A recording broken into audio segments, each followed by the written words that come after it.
Je déclare cette réunion.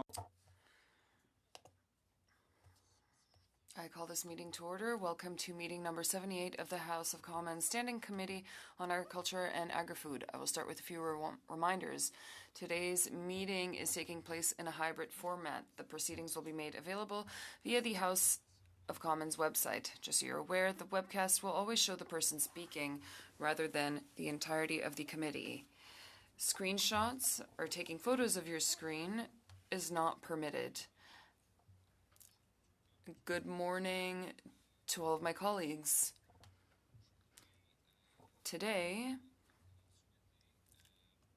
I'd like to welcome our witnesses. On behalf of, let me just find my notes actually, sorry, they're over here. And I've got a little bit of feedback. All good now? Okay, colleagues, today on behalf of the Canadian Cattle Association, we have Jack Schaff, Officer at Large. Very great to see you here in the room. We have Ryder Lee, who is also the General Manager. Ryder, nice to see you again, and thanks for being here before our committee. From the Canadian Pork Council, we have Rene Roy, who is the Chair. It's great to see you, Rene.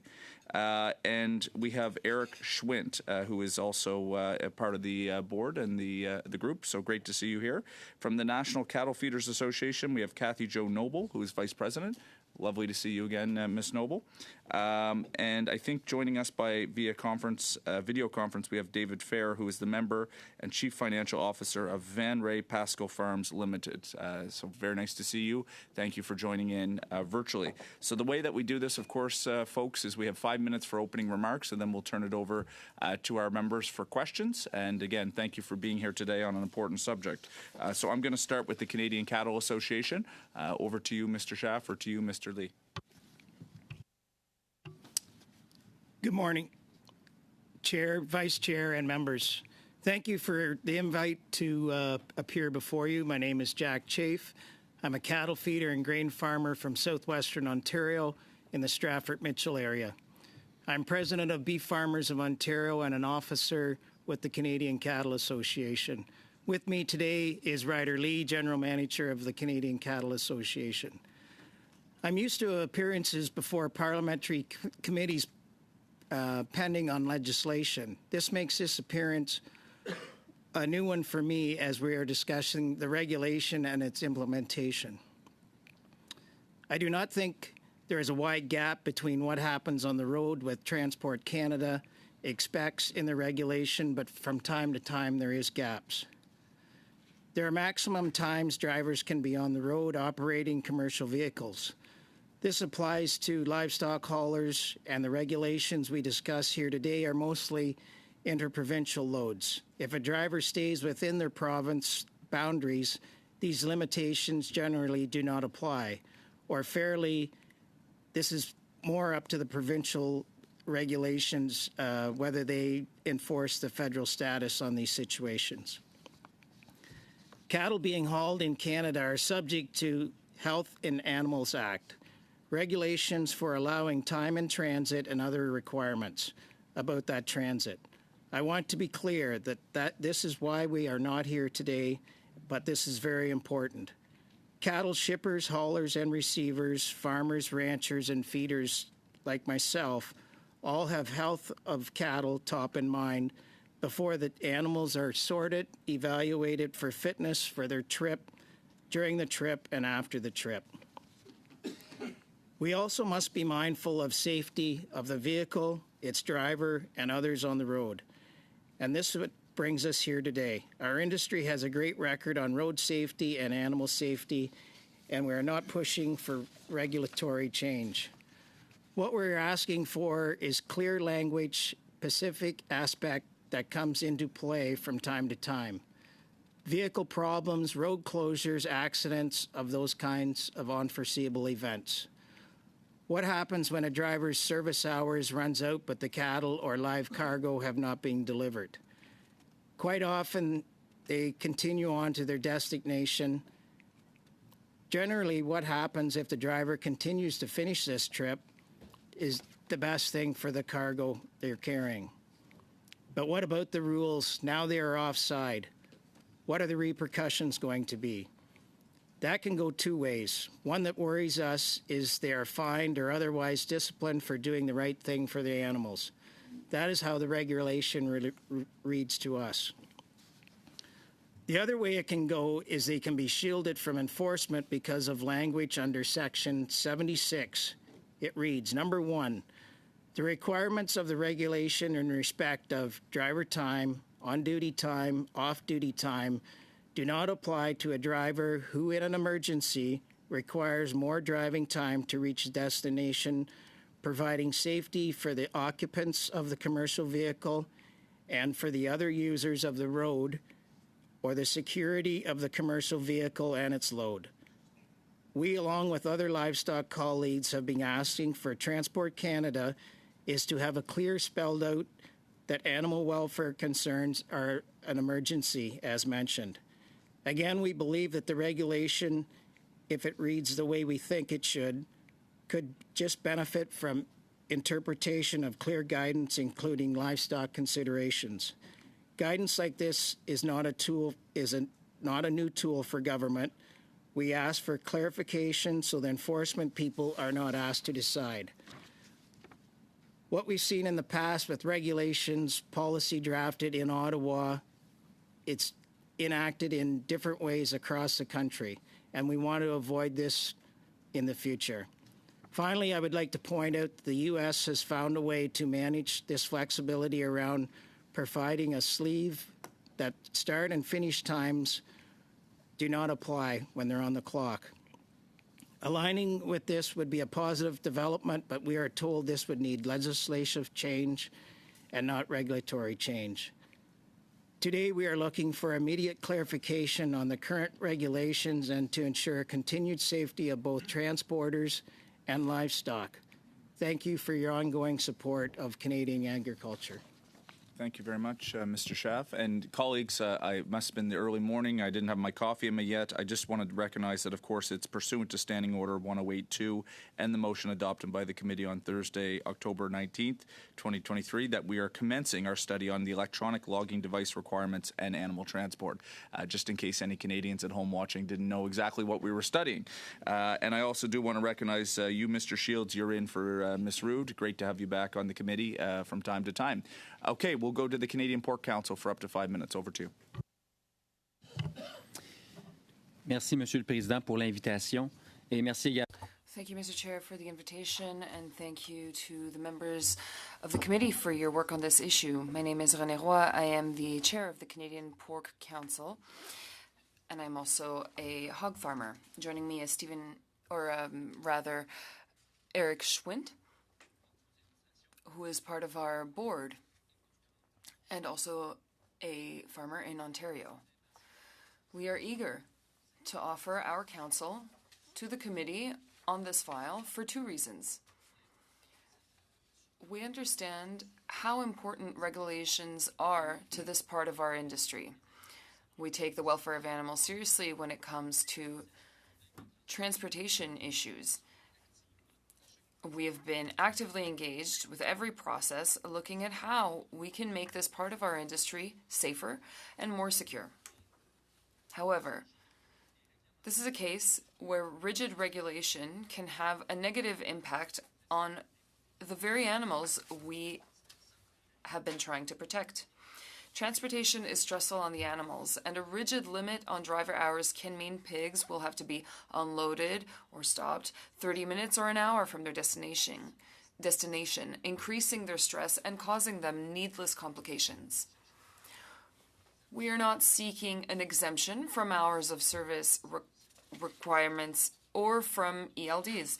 Instead, we are asking for flexibility in enforcement in unforeseen circumstances and communication of said flexibility. Put in a difficult situation of either complying with hours of services regulation or doing what they know is best for the welfare of the animals in their care, which is getting them to their destination as quickly and as safely as possible. Live haul drivers, unlike freight drivers, cannot simply pull into a rest area or go off duty if they unexpectedly cannot get to their destination and or unload within their hours of service. Most animal trailers are passively ventilated, which means that the load cannot remain stationary for a prolonged period of time. It must be kept moving to attain maximum airflow and temperature control to ensure the safety of animals. Ideally, we would like to align or have a similar system as the United States, where livestock haulers are provided an exemption for hours of services within 150 air mile radius from the origin and destination of their trip in unforeseen circumstances. This is a reasonable exemption that allows the driver flexibility in delivering their animals to their destination in a timely and safe manner. At present, we have made a straightforward request that Transport Canada officials update the existing guide to specifically address animal welfare. This would provide clarity to enforcement officers and reassurance to livestock transporters. Mr. Chair, we'll be ready for your questions. Thank you very much. Very efficient. Thank you, Mr. Roy. We'll now turn it over to the National Cattle Feeders. Ms. Noble, over to you. Great. Thank you to the committee for studying this issue and for inviting the National Cattle Feeders to appear. I'm joined today by David Fair from Vanway Pasco Farms in Alberta. And David is well positioned to answer questions on how these regulations are impacting the day-to-day operations of transport livestock. So direct all your hard questions to David. To be clear today, we are speaking to the Transport Canada regulations that govern drivers' hours of service, which are enforced through electronic logging devices. We are not speaking or challenging the CFIA regulations that require food, water, and rest for animals in transit. We are not seeking an exemption to the ELDs or to hours of service for livestock transporters. Instead, we are asking for flexibility and enforcement for unforeseen circumstances, where drivers are deciding to either adhere to the hours of service or deliver the animals to their destination. Livestock transporters operate responsibly. They plan their routes to comply with the hours of service, and they include an extra buffer of time. Nevertheless, on occasions, unforeseen circumstances lead to drivers hitting their allotted hours of service before they get to their destination. Ideally, we would like to align with the United States, where livestock transporters are granted an exemption from hours of service within a 150 air mile radius of origin and destination. But more immediately, we're requesting that Transport Canada provide clear guidance to all enforcement officers on Section 76. Section 76 of the Hours of Service Regulations allow for the extension of driving time in cases of adverse conditions or emergency situations. We are advocating for national guidance stating that a risk to animal welfare is an emergency situation. The agriculture sector has in fact provided proposed wording for this guidance to Transport Canada. Transport Canada has suggested that our concerns are already covered by subsection 76. We believe this section is too vague and is leaving interpretation for the individual enforcement officers. That's why we are asking for guidance as it relates to animal welfare. Our sectors and our drivers want reassurance that a threat to animal welfare is deemed an emergency situation and that the definition of adverse conditions includes traffic accidents, but also situations such as being delayed at the border for a CFIA vet inspection or unexpected and unusual animal behavioral challenges. The agriculture sector did raise our concerns to Transport Canada when they were drafting these regulations. When we raise our concerns to Transport Canada, we are informed that animal welfare is not their mandate. Transport Canada has asked the sector to provide data that we know and they know is not available. This includes the number of hours that would be required additionally, where it would occur, how often it would happen. We cannot predict unforeseen delays until they happen. What we do have are numerous examples, first-hand examples, of how regulations are unworkable for livestock transporters and the animals in their care, and I'd be pleased to share that with you. Transport Canada officials also suggested that we apply for an exemption under Section 16, but we're not seeking an exemption. And we have also told Transport Canada that the data required for that exemption is not available in Canada. We're calling on Transport Canada to amend the regulation or provide guidance on them, or determine the best and most timely solution to ensure livestock drivers have the flexibility required for these unforeseen circumstances to get the animals safely to their destination without facing enforcement action. We're calling for meaningful, realistic, and a timely solution, and we continue to stand ready to work with government to find a solution. Thank you. Thank you very much, Ms. Noble. We'll now turn it over to our colleagues for questions. I think it's Mr. Steinley's going to start up for 6 minutes. Thank you very much, and thank you, witnesses, for being here today. A few questions I'm going to start off, and I was very happy to bring this motion forward because I've heard firsthand about many situations where, not because of the driver's fault, there's just delays in either loading or trying to get to where they need to be. So this is why this came forward, and thank you very much for bringing up an example of what we could do to combine our regulations with the USA to make it a bit more, a little bit more easier for our livestock industry.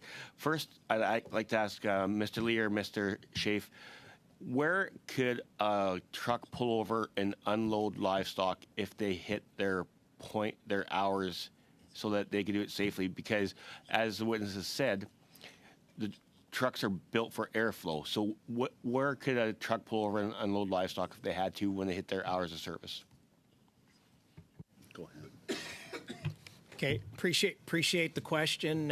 So I'll use the example because our feedlot, we bring a lot of Western calves out of Western Canada into Ontario. They have to stop at Thunder Bay for feed, water, and rest. So situation arises where you load cattle in Saskatchewan, you're coming across, and you figure on getting to Thunder Bay in time for your feed, water, and rest.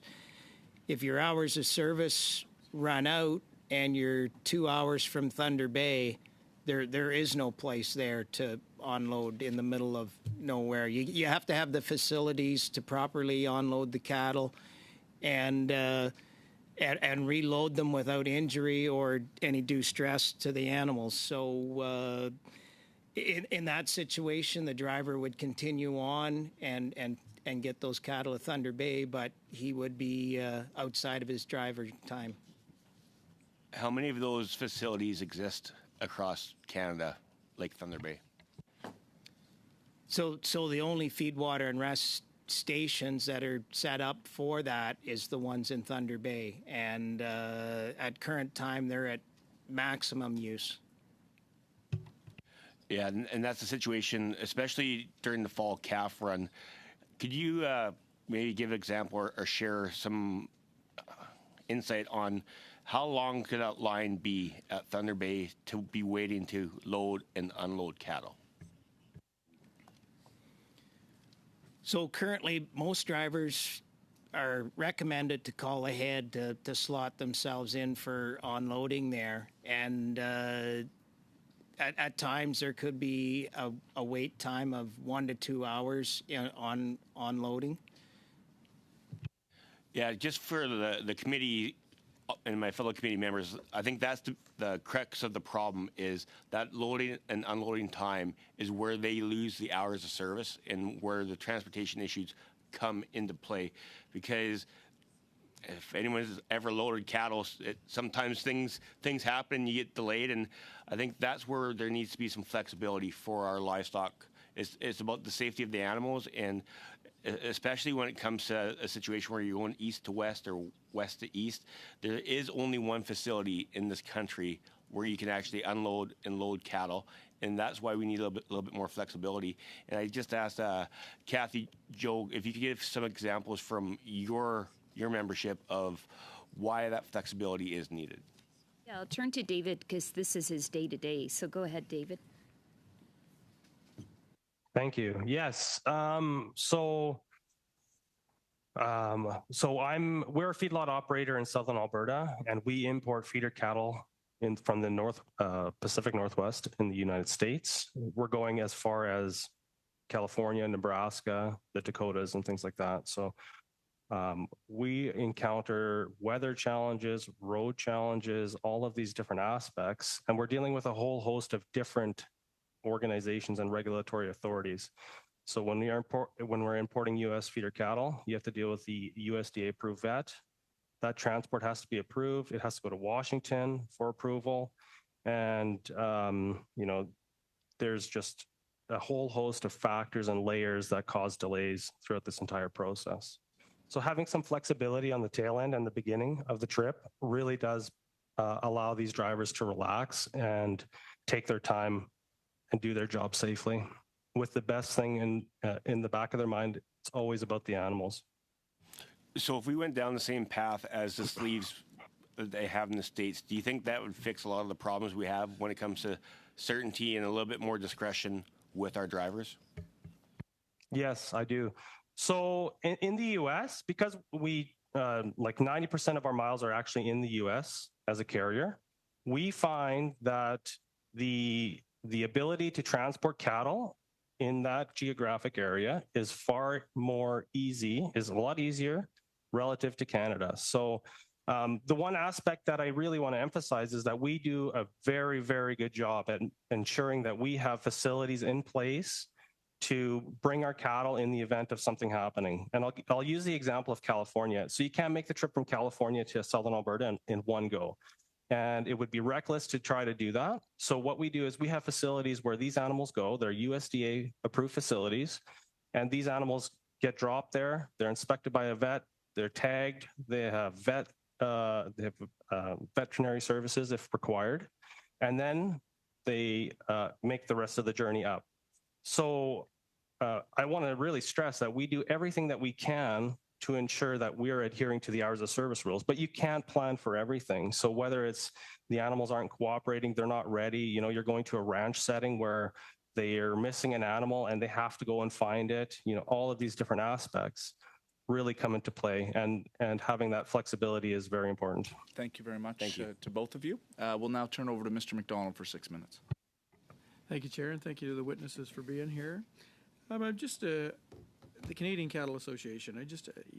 I live in Prince Edward Island. We ship all our product, not all our product, our pork product goes to Quebec, or did go to Quebec, and now that transportation is going to be even longer than it was with the Alamar plant closing. And we still do ship some cattle to Quebec, even though we have a beef plant in Prince Edward Island, for many reasons. So the current regulations surrounding the ELDs, what do we need to do? Just give me some examples of what, in your mind, what the regulations need to depict relevant to, say, for an example, in my case, traveling to Quebec in the middle of February. Yeah, how do you solve Canada? And you raise an important piece too. It's not that all your livestock are going to this other place, but that other place being able to buy the odd load right now and then is super important to your market. As a producer, that other buyer in there keeps your local buyer honest and is very important across the country to be able to have that access and that competition for your animals. And so like has been said across the way here is some flexibility to make sure you can get there. And we're not looking for longer hours than were put forward, but what the ELDs have done has made it a hard line where I think prior to that there was people found a way to be flexible in the system, and now now we're not going back from that. Trucking companies like it, but one solution that's been found in the U.S. is that clock doesn't have to start until you're loaded and rolling, and for some miles on the front end, and then it doesn't add on at the end as well to allow for what happened in transit, whether it's borders. I don't know if the ferry's lined up to get off the island. You know, it's veterinary inspection at the border. It's have you ever been on the 400 highway that's been a parking lot for a while? All of these things would be addressed with that, with a sleeve at the start to deal with some of the things David mentioned, or a sleeve at the end to realize that get those livestock there, that's the best thing for them. And we just finished, obviously, you're all aware of the topic of biosecurity. And while most of the discussion surrounded fixed locations, obviously we consider biosecurity concerns in transportation of animals as well. So maybe you guys could comment on the importance or relevance to the regulations that accompany them in relevant to biosecurity and pulling off to the side of the road. And so do you want to just talk about that for a second? Anybody? Sure. In the pork industry, definitely biosecurity is number one. Every time we load and unload that pig into a new facility, there's that increased chance of a PRRS incidents, mycoplasma pneumonia, other diseases that are harmful to the animal. And I can't stress enough how the loading and unloading the animal is the hardest part of the journey. So anytime we have to pull over one more time, that cure is worse than the disease in terms of adding stress and impacting the animal. So Eric, I guess, like, I'm unfamiliar with any transportation pullovers in Atlantic Canada heading towards Quebec, and maybe Renee, does that happen now, or did it happen now that we're going to have to move our pork even farther into Quebec? Is there any locations that you're aware of that my farmers would be stopping at? What we do as producer is we plan our travel. So if it's, for example, longer than the prescribed time, we are planning a stop somewhere else. The problem is if there is unforeseen events, we are not reaching this planned stop place. So increasing the risk of biosecurity, of course, but also putting the animal welfare at risk. So for producers, right now, if it's beyond the 10 hours, normally there will be 2 truckers. So they find a way, but even with 2 truckers, there could be the electronic logbook is still a challenge if there are other reasons that are if you have 1 trucker that becomes available for whatever reason, then you are stuck with a really rigid legislation that could be problematic. But yes, for producers, if they have a longer hour than supposed, they are able to plan a stop somewhere else along the road. And just a further note, can you give me some examples for anybody listening here today? Can you give us some examples where this was an impediment in the past, where situations that arose that were very unfortunate, whether it be weather, whether it be car accidents, whatever, maybe the truck broke down. Can you give me any examples? Yeah, we've got a bunch that I don't think they get into that spot of research data, but it is anecdotes. And one of the examples is held up at the border. So if you're bringing animals in from the U.S., you do need some CFIA presence there, and that is always an unpredictable thing. Roads closed by the RCMP and having to, now there's a completely different way I have to go is another one, adding time. And then trying to get to a place that has feed, water, and rest that, I think Renee went into that. And the risk there, too, is the alternative is speeding and making it there.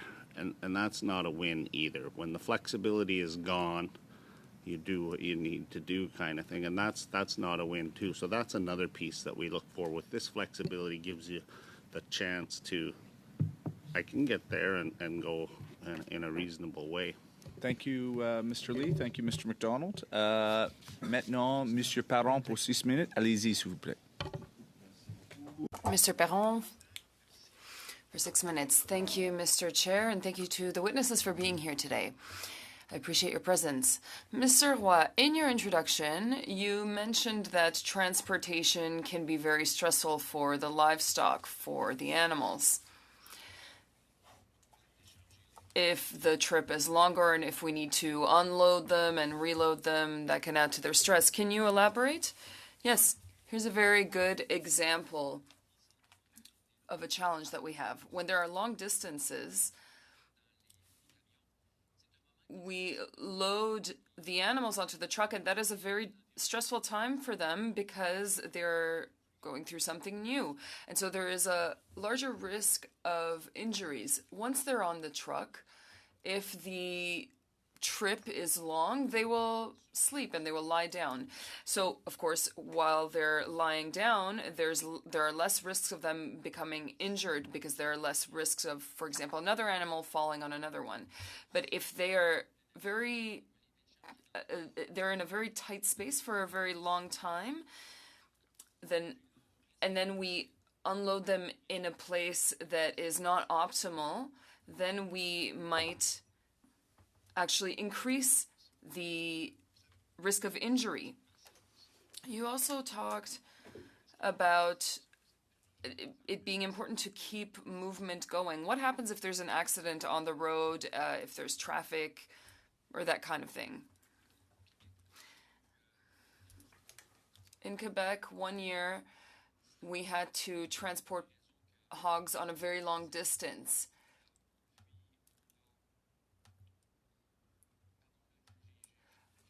I'm sorry, I think I missed what you said. I was talking about ventilation. Yes, with regards to ventilation, what we have to do for it to work, for the ventilation to work properly, is that we have to roll at a certain speed. When it's hot,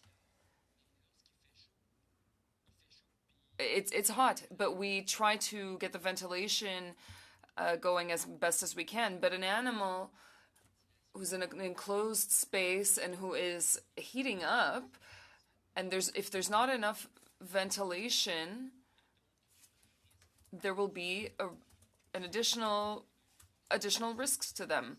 It's happened in certain areas. For example, if a road is closed, sometimes the animals on the sides of the truck risk being injured, whereas those in the middle will actually be heating up too much. So that ventilation allows a certain regulation in the truck. So if I understand correctly, it's all about having some sort of regulation. What's presented this morning will have an economic impact, but that's not the goal of your request. What you want is animal welfare. Is that correct? Indeed. We're not asking to systematically increase, or to rather have a constant flexibility. What we're asking for is to have a certain level of flexibility when there is an emergency or something that is unforeseen. The United States were cited as an example. They have this kind of regulation. That is sort of what you're asking for, to have a similar measure. Here's my question.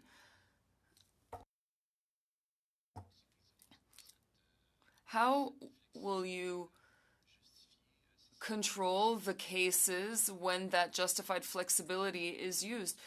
How do they manage this in the United States, just to make sure that people don't use this measure on a regular basis? Kathy mentioned that it should be included, that the clause should include unforeseen situations. That's what we're asking for. If we don't ask for that, and if we don't have that clarification, well, not everybody is familiar with our industry. those who will have to implement the law will not understand what they're applying. If we include this clause and this wording and say that animals within a certain situation, for example, and mention that transporters have this flexibility, it will allow for better flexibility. So what you want is for the clause to be clearer. You said, Ms. Noble, that something that that struck me. You said that this is not in Transport Canada's mandate, but they are not. Livestock is alive, so I find this kind of surrealistic that they don't include that. Perhaps you and Mr. Roy can suggest a specific recommendation or wording as to what clause should be modified. Do you maybe think you can supply that to the committee? 40 seconds. I will. There's sort of the ideal ask. The ideal ask is to be the same as the U.S. and have that 150 air mile radius. That's going to take time, and that's going to be a harder ask, but that's our ideal. Alternatively, very immediately, very easily, is Section 76 of the guidance is to put in a clarification that animal welfare or a risk to it is an emergency. And Monsieur Perron, we have wording that we sent to Transport Canada that I'm happy to share with this group because they weren't drafting it, so we drafted it. And we said, this is all we're asking. So I can share that with you. And that is the more immediate, timely answer to this. In an ideal world, we align with the U.S., but we know that's not an easy or a quick fix, and our drivers are out on the road right now trying to manage this. So it may be 2 phases, right? So thank you very much. We'll go to Mr. McGregor, 6 minutes. Thank you very much, Mr. Chair. I'd like to thank each of you for being here today. I think you've all presented a very clear case, and I see some similarities from your opening statements. Some clear and concise language and some flexibility, I think, are 2 main themes. Transport regulations are not something that come before this committee very often. I was taking a look at a survey that was done with the Ontario trucking industry. This was a survey that was done from drivers, from employers, and from supervisors. And they had a ranked list of the top 10 primary causal factors of driver fatigue. So number 1 was traffic delays. Number 2 was lack of rest and irregular sleep. And number 3 was stress, which could include like pressure from management, dispatch, and the fact that you have a live cargo. So I think the top 3 conditions of driver fatigue can apply in the situations we've heard before this committee today. And I guess my question is, I understand what you are presenting to our committee. I think they are reasonable, but I'm just wondering if each of you or any one of you can talk about what have your conversations been like with the trucking industry? What have drivers told you? Do they feel that what you're asking for is in line with their concerns that they've outlined? Because, those big transport trucks, when something bad happens, it's catastrophic, not just for them, not just for the animals they're transporting, but for other drivers on the road. So if any of you can weigh in on what your conversations have been like with the trucking industry, that would be appreciated. Sure, I can. And I'm not disagreeing with what you're saying, and that is why we're not asking for a full exemption of ELDs, because our driver safety is a priority as well. When we speak to the drivers, they're feeling pressure under this because they're trying to get to a safe destination with the livestock within those hours of service. And I want to emphasize, too, that this is for unforeseen circumstances. So the industry, if this change is made, they hold accountability, because if an enforcement officer looked at your ELD record and every day you're over, that's not unforeseen, right? And we need to be accountable to that, and we will be. Those aren't the players we're looking for this. This is the occasion where, once a month or once a quarter, they do get in a difficult position, and they don't feel like they need to speed up or do something that is dangerous in order to make sure the animals are safe too. So I hope that's helpful. Yeah. Does anyone else want to weigh in, or that covers it? Yeah. If I could, I think this adds one more layer of stress to our drivers in that there's no alternative for them if they meet those challenges during their job. They've got one option only in this case, and that's make it on time. So by building in flexibility, you're relieving stress and the encouragement to do unsafe activities. Our truckers, they care about their livelihoods, they care about the fellow vehicles on the road, but they care about the animals under their care. So by adding more stress to them, we're not accomplishing increased safety, we're actually making it worse. Yeah, no, thank you for that. As a part of Mr. Steinley's motion, this committee is also hoping to invite the Minister of Transport here to, at the very least, have some representation from Transport Canada. Ms. Doble, you were talking in your opening statement about how Transport Canada had a need for some data that you felt was quite impossible to provide. I'm just trying to compare, we're trying to harmonize, of course, a lot of things with our southern neighbor in the United States. I guess the data you do have, do you have data that you could share with Transport Canada on how often these kind of incidents are happening where a driver is reaching the end of where they should be taking a rest, but they still have a live cargo, they're still far away? Has that not been acceptable to Transport Canada as a basis or a rationale for changing these? Just wondering if you could go into a bit more detail on what those conversations have been like with Transport Canada, because that would help inform this committee when we may have the opportunity to question the Minister of Transport. Sure. And the original conversations with Transport Canada was we're not having the conversation. That's not our mandate. But we're a persistent bunch, and we've continued the conversations with them. And I guess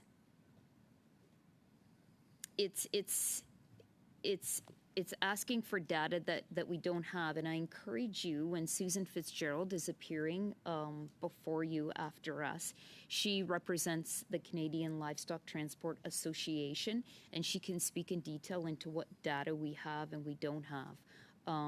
But, we're here because we want a solution, and we want Transport Canada to sit across from the table with us and really come up with a realistic solution, not plan your routes better, because we have been told that. Get 2 drivers. There's a livestock transport shortage of drivers. Like, we are trying our best, and I'm not going to, we have been prescriptive in what we've asked for in regard to that guidance, but we're willing to listen to other options. We just need a solution to the objective we have, which is to get these animals safely and keep our drivers safe as well. Thank you so much, Mr. McGregor. Maintenant, Monsieur Liu, pour 5 minutes, s'il vous plaît.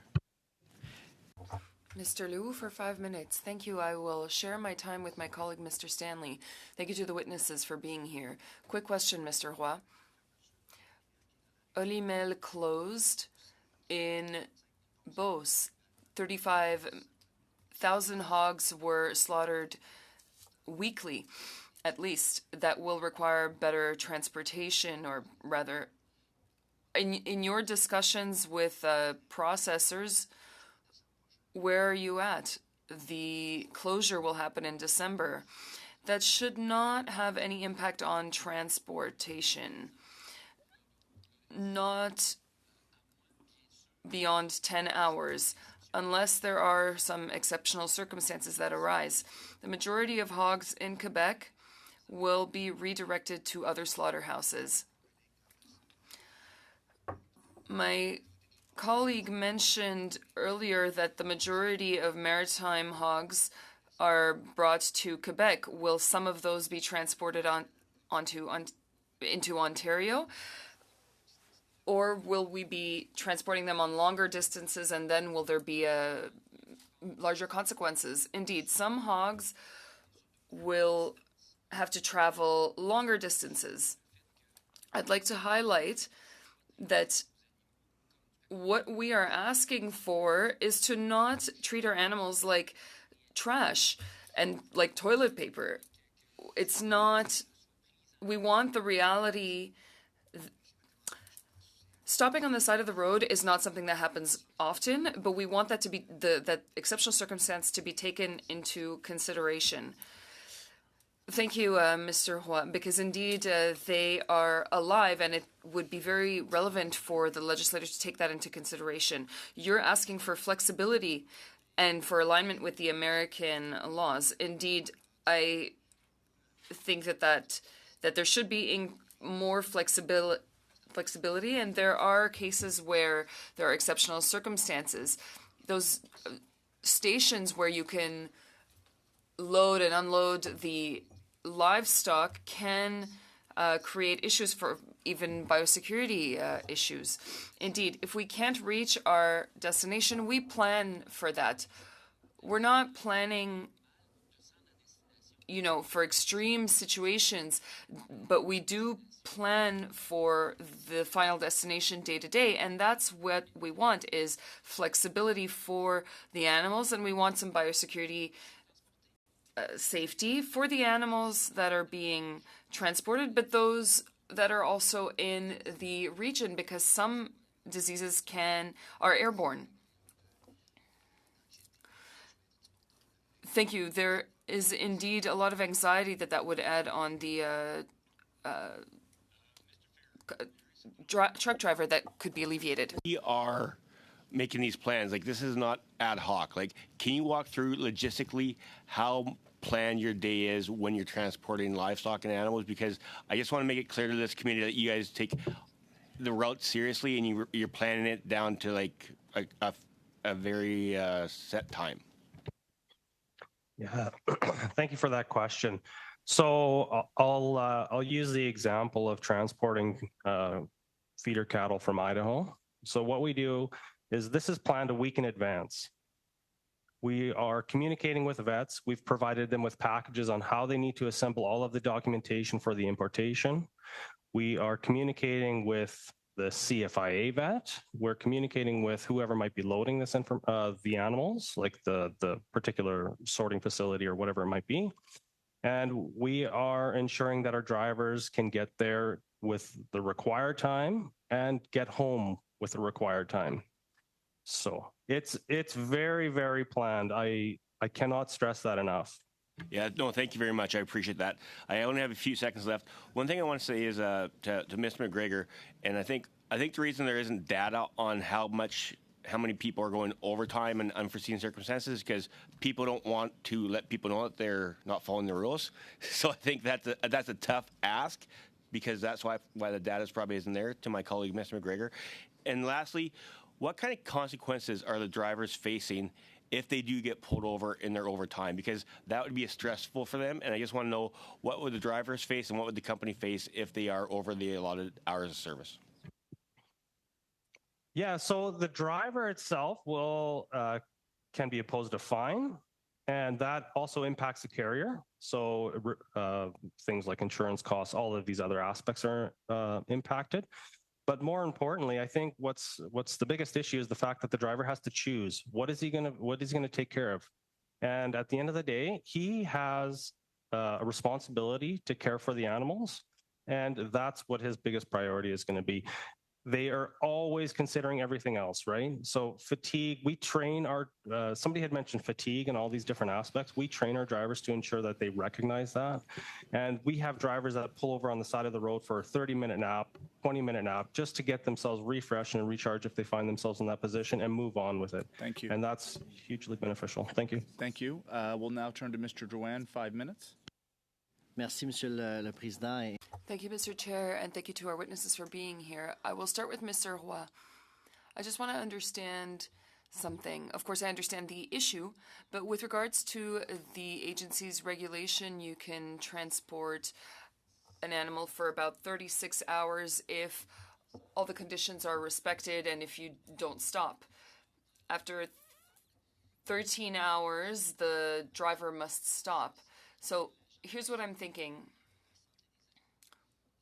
with regards to animal health, does the agency take into account any circumstances that are, for example, emergencies that would not fall under those 36 hours?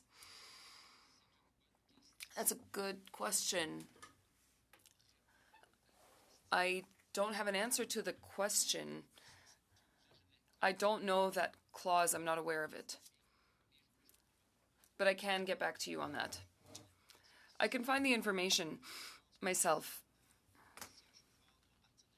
If a driver has to leave from the west of Ontario and get to Thunder Bay,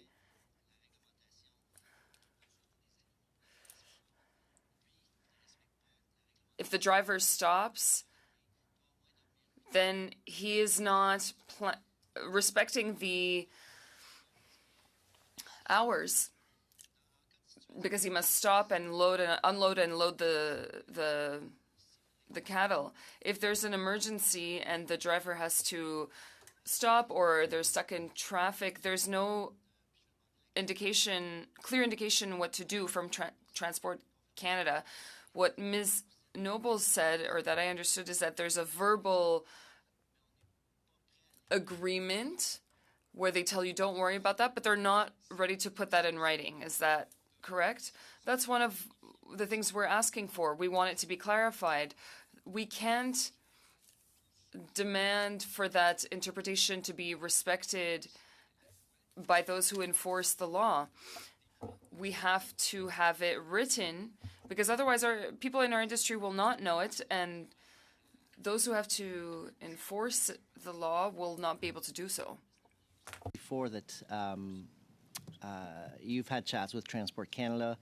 They've assured you verbally that no, you're fine, but they're not willing to provide clarity in writing with regards to 76.1. Is that? Did I misunderstand that? I don't know if they say we're fine as much as they say, like, what you're asking for, that will just be covered in 76. And what we're asking for is it not to be left to an individual enforcement officer who may not have a comprehension of animal welfare. We're asking for it to be in the guidance document that shows the enforcement officer that is an emergency situation. So essentially we're stuck like, if I'm driving on the road, I know the speed limit is at 100 kilometers, but I know, over many, many, many years of data, I know I can go at 118 and the cops won't bother me. But if I go 119, 120, they might ticket. They're probably going to ticket me, and I've never been lucky enough to be let go, but I know some people who are let go after a speeding ticket. But I mean, after 118, normally that's the law. But obviously, provinces would never provide that clarity. But we do have a precedent with the U.S., which you said 150 air miles, which is about 276 kilometers, which would equate to 2.5, almost 3 hours extra, should there be unforeseen circumstances. And I want to go back to the regulation with 36 hours, because I think that's important, because you could be at 15 hours, and if CFIA, for instance, an unforeseen circumstance, CFIA could say, well, yes, the animal could have been in danger had the driver not brought the animal to its final destination. But the regulations from CFIA say 36 hours. So CFIA would say, well, they fit very well into the amount of maximum hours that we can transport animals, but now we have to deal with the drivers. So poor drivers are stuck dealing with two regulations, but there's no clarity. It's just being bumped from one end to the other. It's very siloed, right? And those we see across all sorts of government, where this CFIA is responsible for animal welfare, and they made a regulation, and Transport Canada is responsible for driver safety, and they meant a regulation, and that's what happens, right? And the driver gets squeezed out, and the sector does. Unfortunately, we're at time, Mr. Drouin. Thank you. Thank you, Ms. Noble. Mr. Parent for 2.5 minutes, and then Mr. McGregor for 2.5. Merci. Thank you, Mr. Chair. Mr. Roy, I have to talk about regional processing, as Mr. Leroux mentioned. The transportation restrictions would be reduced if we increase the capacity for processing in Quebec and in Canada. Do you have an opinion on that? Of course, the increase of processing capacity regionally would actually reduce the transportation that we'd have to do. There are some financial restrictions, however, and that means that there's a certain concentration of areas where we can do that processing, but there's a lot of resilience in our sector. I'm not going to elaborate on that, but and I won't go into it further, but you are indeed correct in your assessment. Mr. Schaaf, would you like to add anything to the importance of the flexibility that you've been asking for this morning? Yeah, I think I know Ms. Noble mentioned about the U.S. regulations on giving that 150-mile air radius time. That's key on especially those loads of cattle heading from Western Canada to Eastern Canada if you have to make 2 stops to pick up your load. So if you're at a ranch and you pick up half your load and you've got to go to a sale barn and pick up the balance of your load, and then you start heading east, and then all of a sudden you run into a snowstorm or a flat tire or whatever, and then that's where we need the flexibility from there to make it to that next rest stop. But also clarity under Section 76, where the animal welfare concerns need to be mentioned in that regulation. Merci beaucoup. Donc, on a... Thank you. So, there is a very simple request this morning, which is for a very something that we can do quite rapidly, which is a quick clarification. Thank you, Mr. Chair. Mr. Fair, I'll turn my question to you because you made a great intervention there talking in detail about the planning that goes into these trips, like a week in advance and so on. And I remember last year our committee was doing a study into Canada's supply chain woes.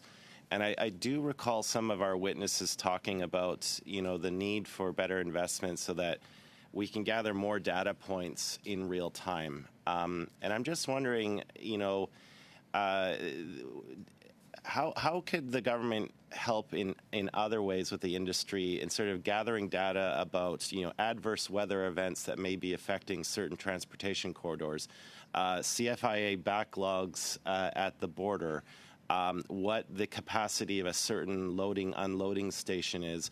I'm just trying to think a little bit above and beyond looking at the narrow regulations about whether investment in real-time data acquisition could help you, so not only in the planning, but also during the transport, so that, maybe the industry could notify the driver and appropriate steps could be taken to avoid these complications in the first place. Yes. So from my perspective, that all of that information would be very beneficial. The USA does a very good job at this, and you can see the statistics on the safety side of things with our industry, our subset of the industry specifically, where if you compare it to the rest of the commercial transporters, we are the safest group out there on the road. And that supports their level of care and everything else that they're doing. So if we can gather this data, this information, and use that to present arguments and or support how we dispatch and or organize our information, I think that would be hugely beneficial. So one thing I would like to add, though, is there's been several events, and these are summer events, and we're coming back into Canada. And this is a bit of my just a frustration where I can call the national cattle feeders. They'll make a call to the CFIA, and we're having a challenge with port of entry where they don't have enough commercial booths open. I can call them. They'll make a call to the CFIA, who then makes a call to their counterpart in the CBSA, and I can have a booth open in 15 minutes. And they recognize the fact that being stuck on the side of the road in plus 30-degree weather is detrimental, but we can't adhere or have some kind of adoption with our transportation rules. Thank you, Mr. McGregor. Thank you, Mr. Fair.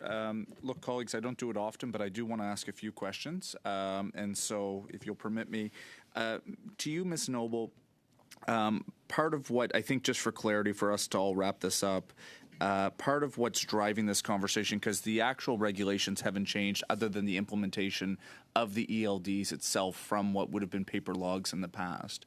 And you and I have had conversations in the past. When does the ELD actually start to trigger? Do you know that? Or maybe that's a question for Mr. Fair in terms of as soon as the truck starts to move even a few kilometers an hour, the clock starts versus before there might have been some more flexibility. Do you know that, Mr. Fair, when that ELD actually starts to trigger now?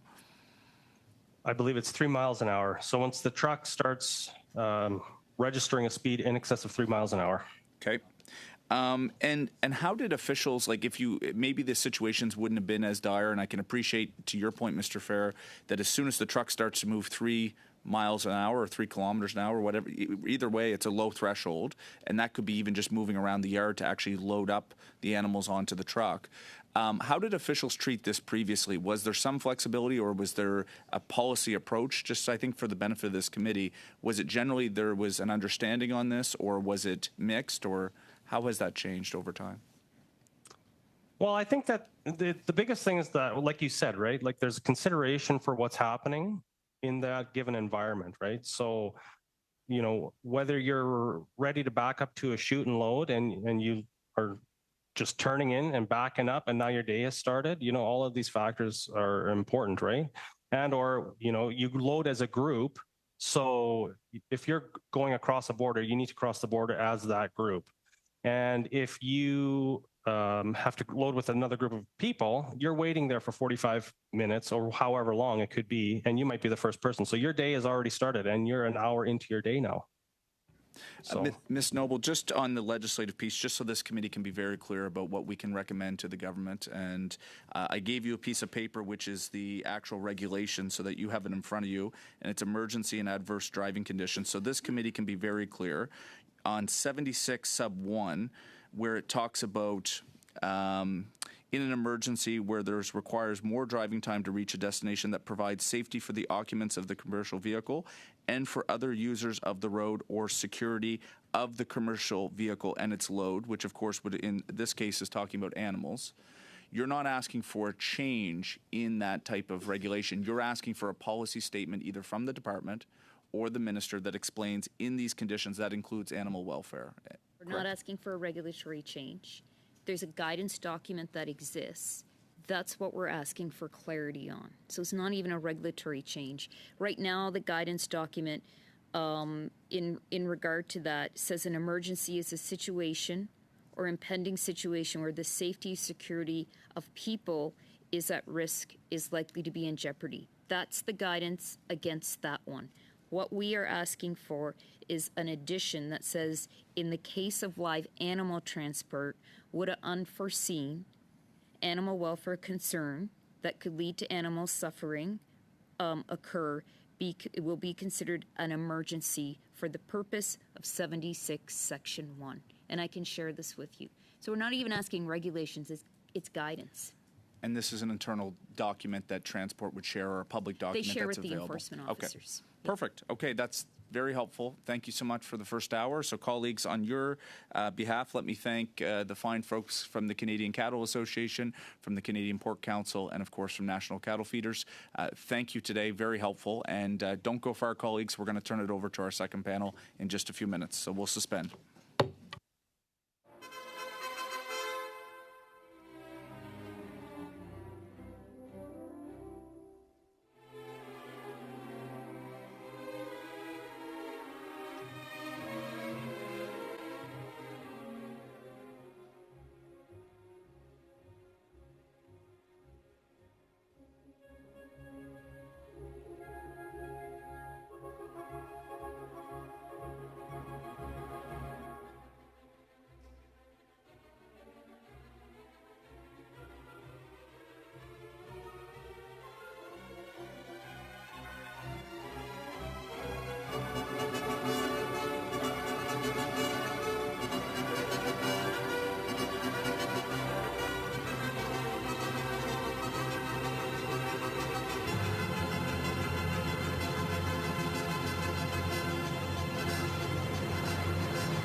It's great to be here. Before I go any further, one thing again, before that coffee I got into my system this morning, we didn't pass the budget for this study. So I'd like to make sure we've got unanimous consent that the proposed budget that was shared to your device, to your emails, can be passed. I don't see any issue with that.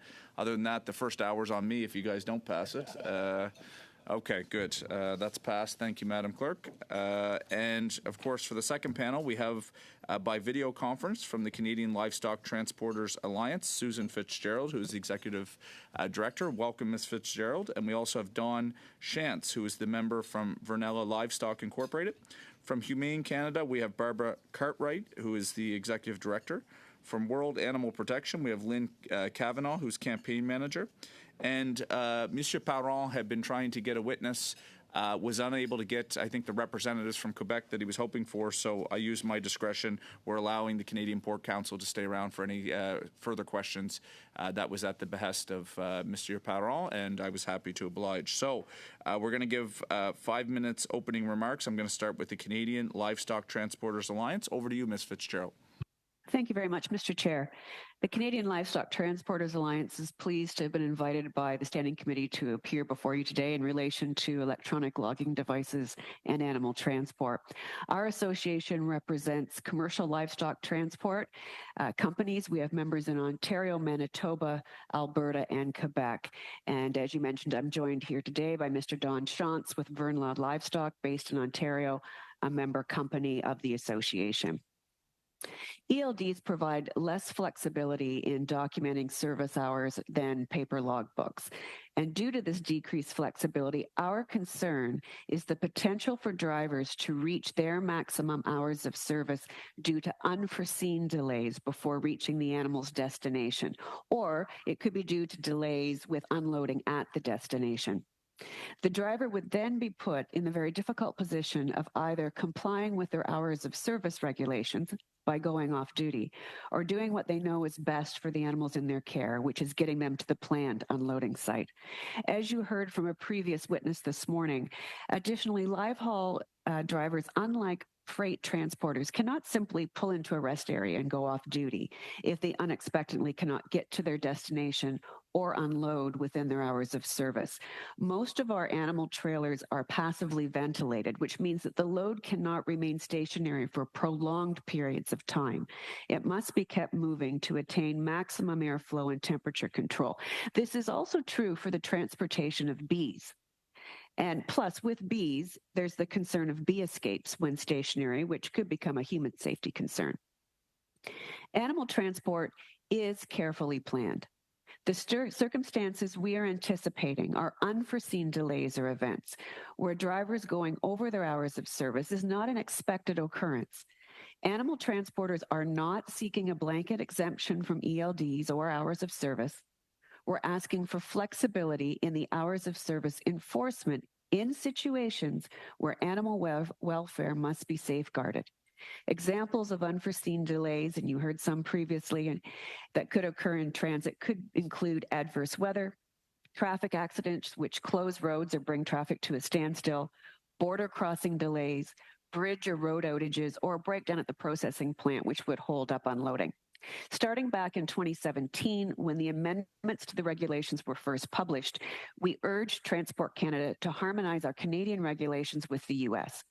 We have live animal transporters driving both sides of the border, often during the same day, and they must comply with both sets of regulations. Harmonization would provide clarity, and most importantly, we feel the U.S. regulation recognizes the unique aspects of transporting live animals, and that provides the needed flexibility.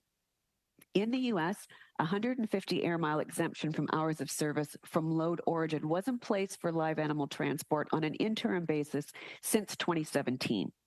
The November 2021 U.S. Infrastructure Investment and Jobs Act legislated a permanent exemption from hours of service for livestock and insect haulers, but just within a 150 air mile radius from the origin and destination of their trip. Ideally, we still would like to see harmonization of animal transport regulation between our countries. In the interim, though, there are sections of the Canadian regulations that could be used to safeguard animal welfare. You heard mentioned subsections 76(1) and 2 of the regulations permit drivers to extend the driving time allowed during adverse driving conditions or emergency situations in order to reach their destination for the safety of the occupants and the security of the load. This may cover animal welfare concerns, but the interpretation of what constitutes adverse driving conditions and emergency situations is left largely to individual enforcement officers. As part of a national working group, we've met with Agriculture and Agri-Food Canada, Canadian Food Inspection Agency, and Transport Canada officials multiple times regarding this issue. We have requested the provision of strong guidance to all enforcement agencies that clearly states that animal welfare issues are defined as emergency situations under some subsection 76(1) and 2 of the regulations. This would provide clarity to enforcement officers and reassurance and peace of mind to animal transporters that they're not going to be penalized for putting animal welfare first. Thus far, Transport Canada officials have not indicated to us that they would move forward with this reasonable request. Transporting live animals is definitely different than hauling freight, and we believe there should be consideration given to those differences. Both driver safety and animal welfare need to be considered. Thank you. Thank you very much, Ms. Fitzgerald. We'll now turn over to, my understanding is Humane Canada and World Animal Protection will share the 5-minute slot. So I'm going to turn it over to either Ms. Cavanaugh or Ms. Cartwright. Over to you for 5 minutes. Great. Thank you so much. Good morning, everyone. For more than 40 years, Humane Canada, which is the Federation of Humane Societies and SPCAs, has worked collaboratively with industry and governments at the National Farmed Animal Care Council to improve standards of care for farmed animals. Transportation, as we have heard, is the most stressful experience in the lives of farmed animals, and it is critical that requirements implemented reflect the best knowledge. Ms. Cartwright, I apologize to our translators are asking if you're just able to move your microphone up a little bit closer to your mouth, is what I'm being told, just a little bit higher. Sorry about that. Okay, is that okay? Yeah, let's try it. Thanks. Okay. Canada's humane transportation regulations were finally updated after decades of consultation to require shorter times and better protections. There was also a coming into force period to allow industry to prepare to meet those regulations. So we had hoped that during this time, infrastructure changes would be made. So animals would travel shorter distances and any trip delays would still fall within the mandated timeframes. Animal welfare should always be an essential consideration when dealing with the regulations for truckers who transport livestock. If amendments to the ELD regulations are needed to address animal welfare emergencies, then clear guidance is needed on what constitutes such an emergency, and it requires more than just industry input. We don't support amendments that maintain the status quo or address industry ineffectiveness that then impact animal welfare.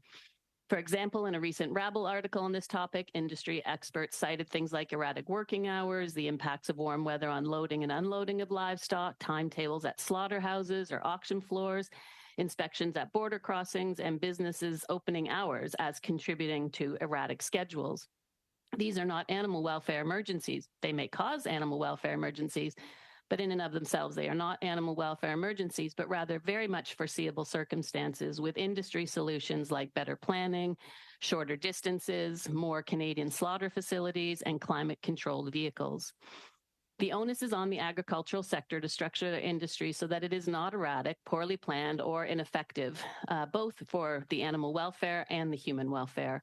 The ag sector should be held to a higher standard than all other transport sectors because their loads are sentient animals experiencing the most stressful moments of their lives. In closing, we advocate for greater transparency and accountability in the agricultural sector. We've heard here today that there's a data deficiency. Electronic logs could be useful in collecting data that could then identify concerns and inform the enforcement of the health of animals regulation. And this data could be shared with CFIA so that they could put resources to addressing systemic problems.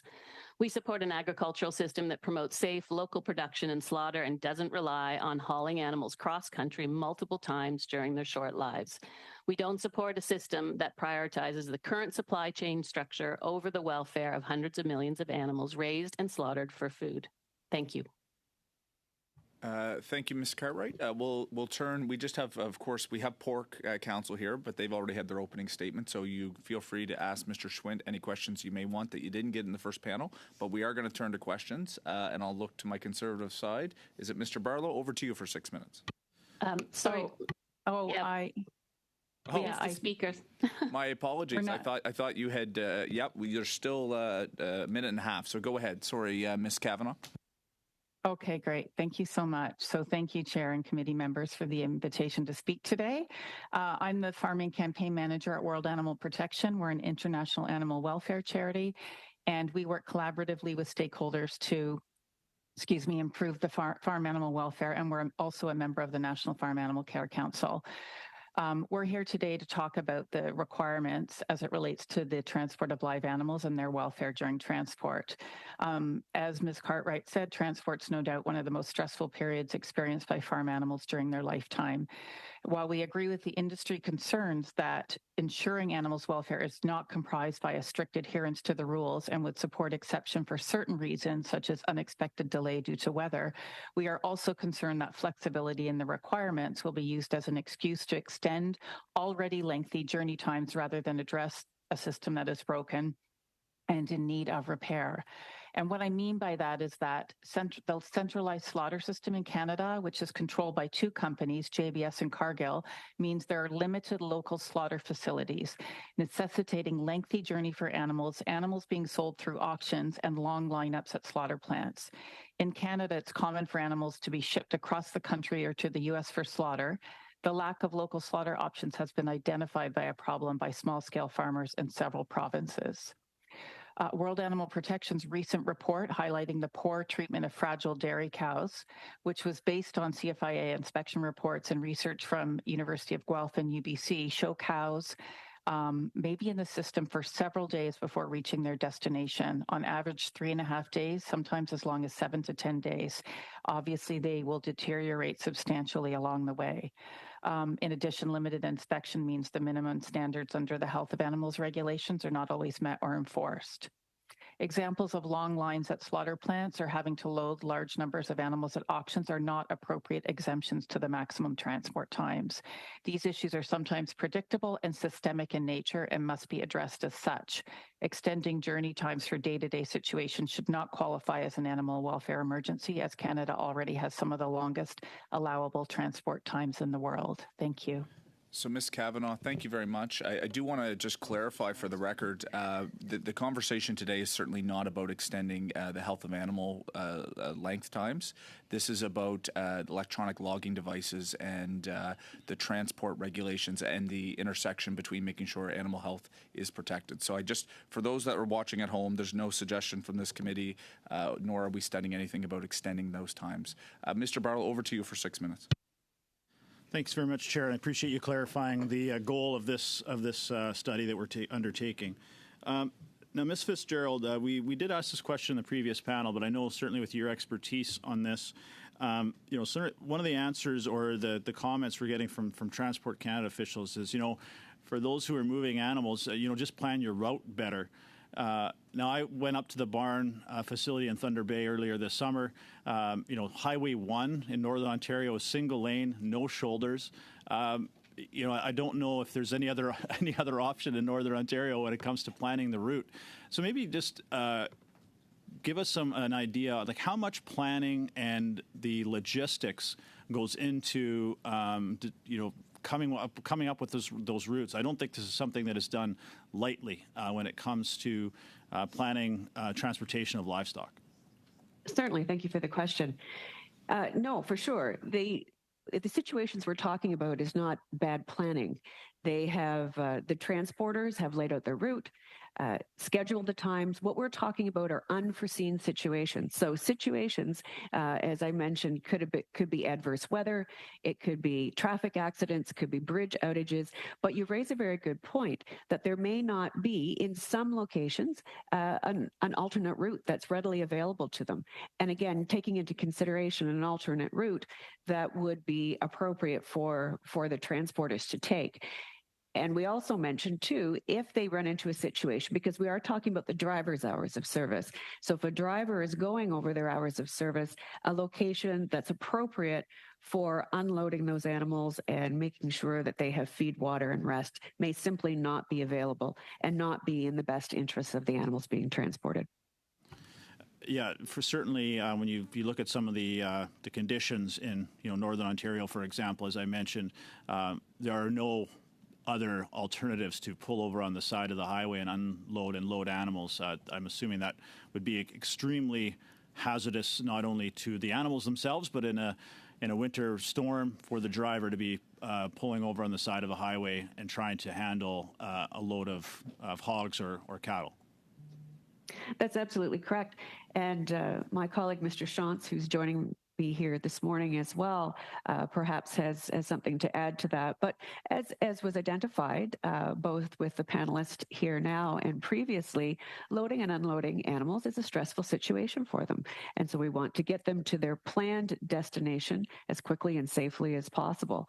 And as the chair identified, we're not talking about changing the allotted hours for time off, feed, water, and rest for animals. We're talking about the drivers reaching their maximum hours of service.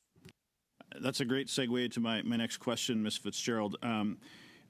As Ms. Noble said earlier with cattle feeders, about there's some missing data in Canada, which is making it difficult for maybe Transport Canada to understand the situation we're dealing with. How often do these extenuating or emergency situations occur? I'm under the impression that drivers are doing everything they possibly can to get their animals to the destination safely. These are extenuating circumstances that we're talking about, I'm assuming. Is that correct? That's correct. That's correct. So it's not like it's a frequent occurrence, but it does occur. And we want to ensure that the drivers feel comfortable and we don't want to put them in the difficult position of having to choose between complying with their hours of service and going off duty, and as I said, safeguarding the care of the animals that they're transporting. So Transport Canada has asked us for, well, how many loads is this going to impact? By how much are they going to go over their hours of service? Where is this going to happen? When is it going to happen? Well, we're talking about unforeseen situations, so we don't have data to back that up. We have given them examples, shared with them. This is a situation where it happened, but that's not data. That's examples that's given to them. They also wanted to know which routes. Could we map out the routes in Canada where animals are being transported? Well, we have agriculture right across this country on major routes as well as county roads. So it's not like there's just one primary or two primary routes where animals are being transported. Thanks, Ms. Fitzgerald. I just have 1 minute left, and I want to ask Ms. Kavanagh, with your testimony here today, your group has a history of making some claims that have been debunked. For example, during the campaign, your group made unfounded claims that livestock was the source of the pandemic, a claim that resulted in an open letter by more than 50 animal experts around the world, including the president of the World Veterinary Association, the president of the British Veterinary Association, the director of the Center of Food Animal Wellbeing at the University of Arkansas, and then most recently attempted to inflate the numbers of the emissions from agriculture in Canada, which was also debunked by Agriculture and Agri-Food Canada. So we know your goal of your association is to end animal agriculture, and I guess from our perspective, how is this committee supposed to believe any of the evidence you're providing today when the history of your association has been to make claims that have been widely debunked by experts around the world and here in Canada? Oh, that's a heavy one. First off, I'll clarify that our goal is not to end animal agriculture. We are very clear in our campaigns that we do promote less meat and dairy consumption for climate, more sustainable food production, biodiversity protection, but we do not advocate a vegan diet. Number one, we're part of NFAC and we work with industry to develop codes of practice and have worked with industry in other aspects.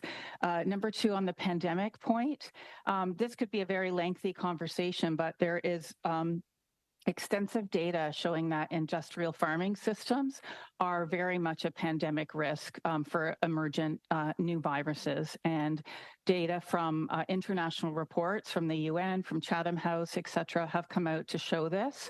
And I would be happy to share those links with anybody who's interested. And thirdly, on the emissions, I'm not exactly sure what you're referring to when you said that when I talked about emissions in Canada related to agriculture, but I think it's fair to say that there's global evidence. We are not alone in this point.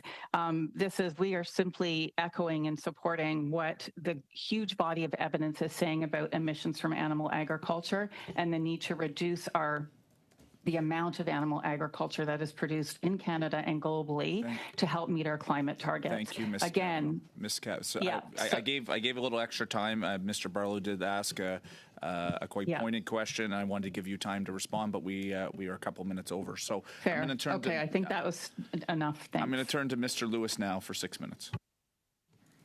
Thank you, Chair. I want to also thank all the witnesses for being here virtually and in person. It means a lot to us. We all want to make sure that our drivers are safe. We want to make sure that other vehicles on the road are safe. And we want to make sure that the animals are safe. And I think that there's consensus here. And we're looking at what's been described as some rigid legislation, and that has some subjectivities in it. We've heard that Section 76 of the regulations say that requirements do not apply to drivers during an emergency. So from what I'm hearing and what we're hearing as a testimony is we're looking for clarification. So the people who are doing the enforcement are not in that subjective position to decide. No regulatory changes are being suggested right now. We're just looking for meaningful, realistic, and timely solutions, considering animal welfare as it concerns for an emergency. So maybe I'd start with Mr. Schwint from the Canada Pork Council. I appreciate you sticking around for the second panel as well. In our region, both of ours, we've got Sofina, Conestoga meets close, but a number of truck transports in Ontario hogs have gone to Quebec in the past. With Alimo's closure, that's changed the face of the industry. How has that affected the distances that drivers are facing? So yeah, thank you for that. Definitely, we are moving some of our hogs further distances. Brandon would be the example I'm going to use today, and that necessitates better scheduling and coordinating on behalf of the industry. So I think we're doing a good job of scheduling our trucks to stop in Thunder Bay at an appropriate time. We know ahead of time what time that truck's scheduled to be there, and then scheduled to arrive in Brandon after that rest time. There's a large concern that unforeseen circumstances are going to be used as a crutch by the industry. And I guess I don't think that's the case. We have to meet our obligations in terms of delivery to the plant because they have schedules too. They can't accept unscheduled lateness all the time. So it's in our best interest to plan appropriately, and we have a track record of doing that. Thank you for that. Maybe I turn to Mr. Shantz from Vernla Trucking. Maybe we can talk. You have a trucking plant, a livestock trucking company, delays at the plant. If a trucker is at the end of their shift or day and they're delivering livestock to a plant and they get there and the plant has issues itself, the plants will hold the trucks because they don't want truckers to unload unless they know for sure they can get the plant up and running. So if this happens in, let's say, the summer when it's, warmer weather, they'll ask a trucker to go and drive on the road to get airflow again for the animals to cool down. So depending on how long that takes, those drivers could run into a situation where they could run out of hours.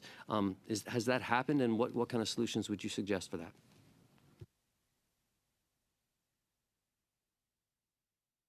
Sorry, sir, you're on mute.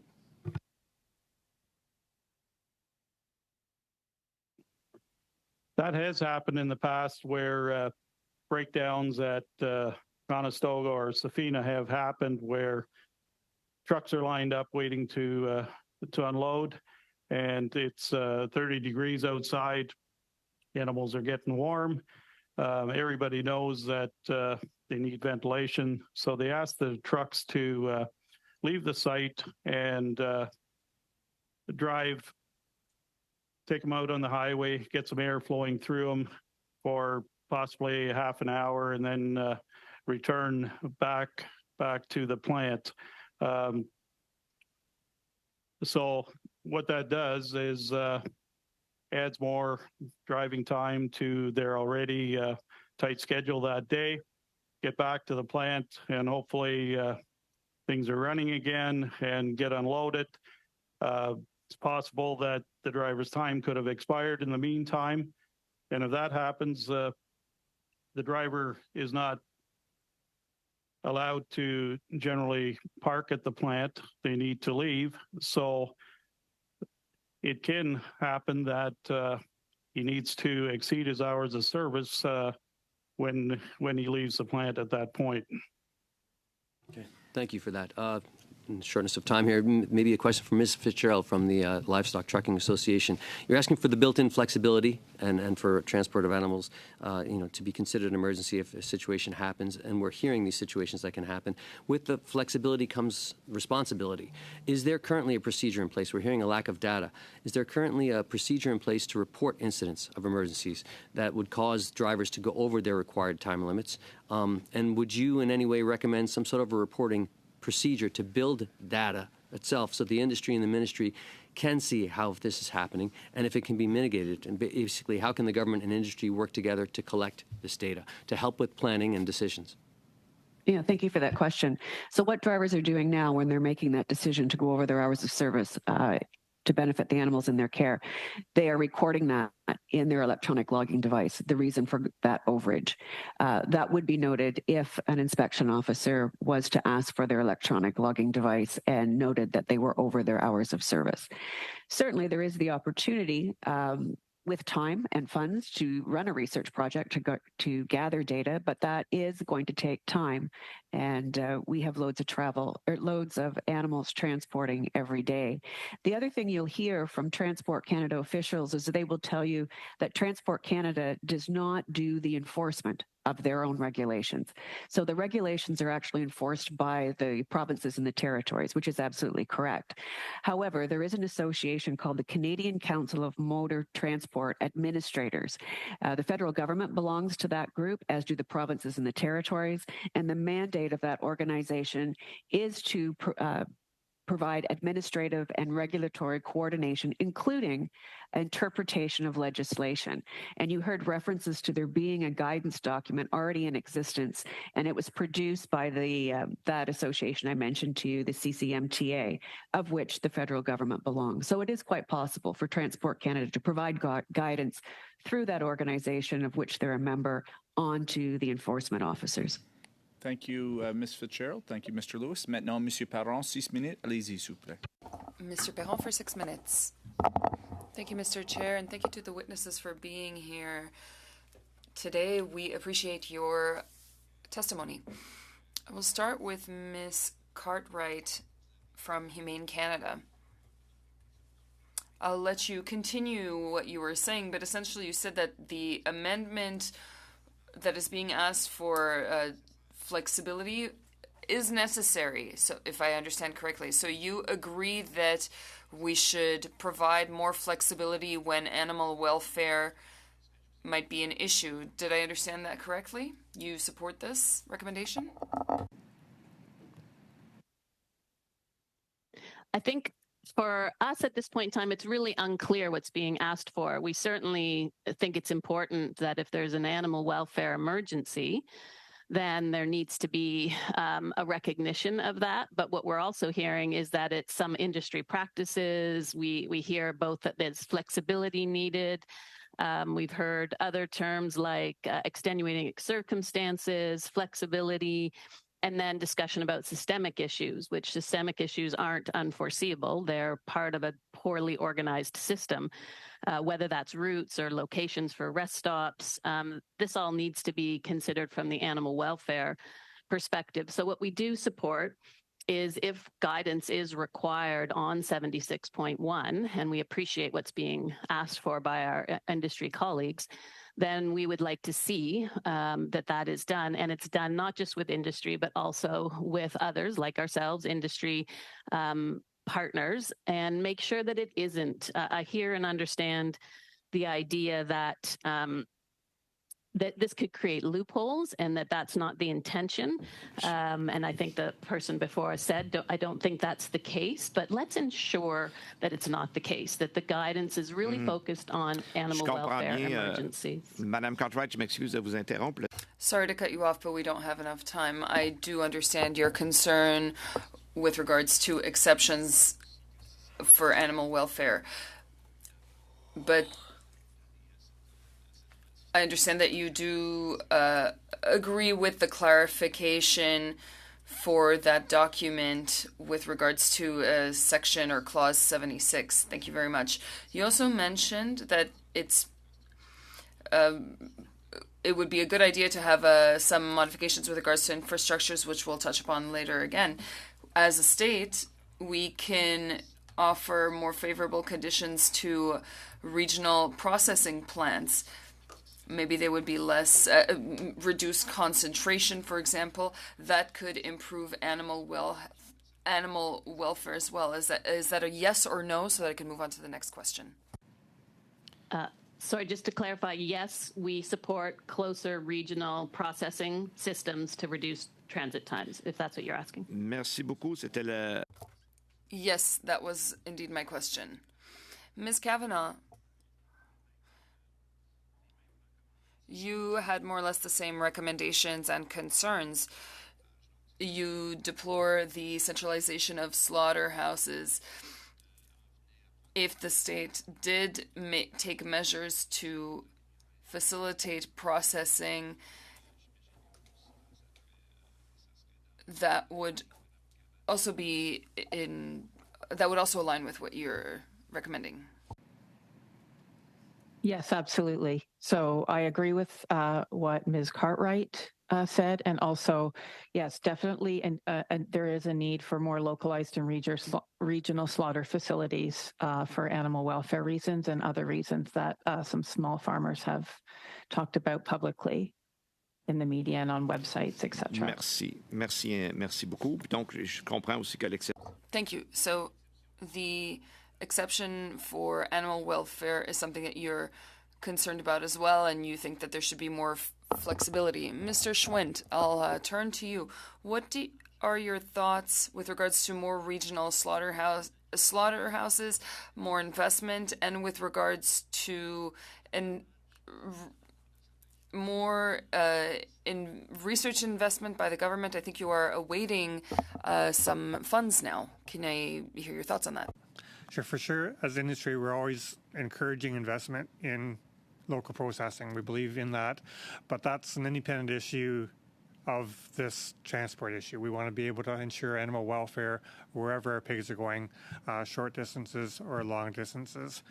You brought up research, and I think as an industry, we're always trying to do better in all that we do. And a good example of that is the Elora Research Bill that's happening at the University of Guelph. We're quite excited as an industry what we can learn about there and how that can promote the industry going forward to do a better job producing pork and looking after our animals and animal care. To date, we're disappointed we haven't been able to partner with the federal government on that. We're looking forward to finding ways to be supported by the government on this project, and looking forward to that and what we can learn together. Puis c'est quoi l'appui que vous attendez? What kind of support are you expecting? Do you have any? Are you getting any answers? You only have 10 seconds left. For sure. So at the Lower Research Belt, there's been 3 barns built to date. The dairy barn was built, a beef facility and the pork facility. Dairy farmers received about $3 million, the beef too. We're hoping to be in that ballpark and looking forward to find a way to get that $2 to $3 million support from the federal government. Thanks so much, Mr. Schwint. Thank you, Mr. Perron. We'll go to Mr. McGregor. And colleagues, for the second round, we are getting a little bit tight for time. I'm going to try to do 4 minutes for Liberal Conservatives, and we'll keep the you guys to 2.5, and we'll hopefully just be a few minutes after we'll get out of here. Go ahead, Mr. McGregor. Thanks, Chair. And I don't think I'm going to take my full 6 minutes. I think this committee is getting a pretty clear idea of what the problem is. But Ms. Cartwright, I just want to thank you for making reference to the difference between unforeseen and foreseen circumstances. Because, this committee has looked at Canada's processing capacity. We know very well of the dominance in our slaughter capacity of just 2 companies. We saw the extreme weakness in that system when we were in the midst of the pandemic, especially when the workforce of some of those slaughterhouses was severely impacted from COVID-19, and the massive domino effect that had right across the whole industry. So we're very well aware of that, and I just wanted to thank you for bringing that up. Is there anything you wanted to add in your previous intervention with my colleague, Monsieur Perron, like anything you wanted to just clarify? I'll give you a minute or so. Thank you for the opportunity to add any other reflections. I do feel like I've been very clear that we want to ensure that any guidance or amendments or exemptions is about real animal welfare emergencies, not about industry shortfall and industry being poorly organized, especially as we move into new realities and new regulations. And these regulations are set to make industry better, right? Whether it's the trucking industry or it's the agricultural industry. So we don't want to sidestep any of those for inadequacies. We want them to promote the industry to create better processes and better planning and better systems. Thank you for that. And Ms. Fitzgerald, I'd like to also thank you for coming and adding a voice of expertise from the trucking industry's perspective. I guess one question I had for you is just, when it comes to planning purposes and the unforeseen circumstances, thinking of like the worst case scenario where there's a complete and total mechanical breakdown of a truck, what does that usually involve? Do you have to have another driver on standby who can come? Because I'm just trying to figure out, like, I know I see the pattern here of trying to make these regulations a little bit more open to interpretation in unforeseen circumstances. But what does the industry do today when planning for that worst case scenario? What kind of backup plans do you have when that occurs? Good. Thank you very much for that question. I'm going to ask my colleague, Mr. Shantz, because he works at a transport company, to give an example of that. I will give you an example of what happened in the last 2 weeks. Truck coming in from Western Canada with a load of stalkers, little calves. The truck is on Highway 17 between Wawa and Sault Ste. Marie. The new equipment we have nowadays with the emissions requirements that have been brought upon transport trucks, we have more equipment failures than we have had in the past. And when the emission system detects a certain fault, it can do what we call a derate on the engine.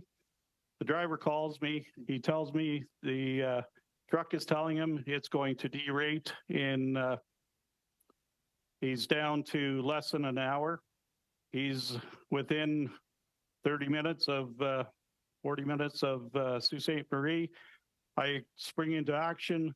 I call a shop in Sault Ste. Marie and line up some service there. This is already after 6 o'clock, Friday night, nobody in the shop. I contact the guy who responds back to me. He said he'll meet our truck there. Several hours later, he gives me a diagnosis. He said he does not have the parts available in Sault Ste. Marie.